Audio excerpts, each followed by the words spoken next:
بازم کنار هم دیگه واژه بچین، راجع به چی باشه بشین. چشاتو باز کن، یه لحظه مال من باش، یه لحظه بیا توی حس و حال من باش. پس میکروفونو به دست من تو بده بگم، از این زمونه و از دلی که تکه تکه است. هر آهنگ منم مساوی ذکر یک درد، جز اینم ندارم یه فکر بهتر. از جمونگی بگم که شده سمبل رشادت، ایران برا شده مثل صندوق تجارت. پس هنرمند وطن الان کجاست؟ نیست. اون تو زیر زمین میخونه چون که مجاز نیست.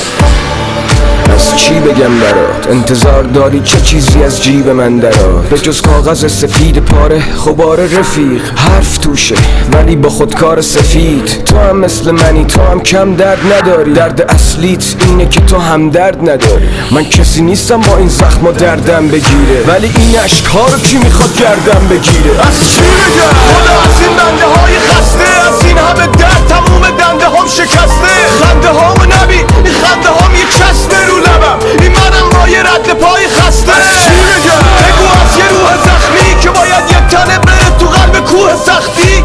از روزهایی که خط خوردن توی تقویم، خبر میدن از یه اجتماع رو به تخریب. از چی بگم؟ از بچه های پایین شهر که غذا واسه خوردن دارن ماهی شه، اون که تنها دلیل خوابش به عشق فرداست، تنها پاتوق عشق و حالش بهشت زهرا. یا که بگم از اون رفقای کاخ نشین که هستن تو واردات کالای ساخت چین. تو به من اینو بگو من از چی بگم؟ خب ما گفتیم و تموم دردا ریشه کن شد. از چی بگم من؟ شاید قصه دوست داری مثل قصه اون هم کلاسیان روستایی. اگه قصه تلخه گناه واقعیت، داستان نرگس و گلای باغ میهن که نشستم با صد چراغ و افسوس. کاشکی یه بخاری جای چراغ نفسوس داشت. چراغ افتاد توی کلاس و گر گرفت، آتشی که پوست بچه ها رو مثل گرگ گرفت. یه طفل معصوم با داد فریاد گفت زود بدو این سمت در، ولی درم قفل. چشم خوش شد یکم بهم مشک بده ایزد، این بچه ها با کدوم دست مشق بنویسن؟ کودکی مرد در راه کلاسی که سوخت و منتظر یه جراح پلاستیک. یاس نمیخواد ته دسته رو هرگز ببنده، چون باز دلش میخواد که نرگس بخند. از چی بگم؟ ساده شده غروب زد تو قلب بچه های مدرسه درود زد. واسه نخور صدامو بشنو از زیر خونه، و صدا تو به گوش همه میرسونه.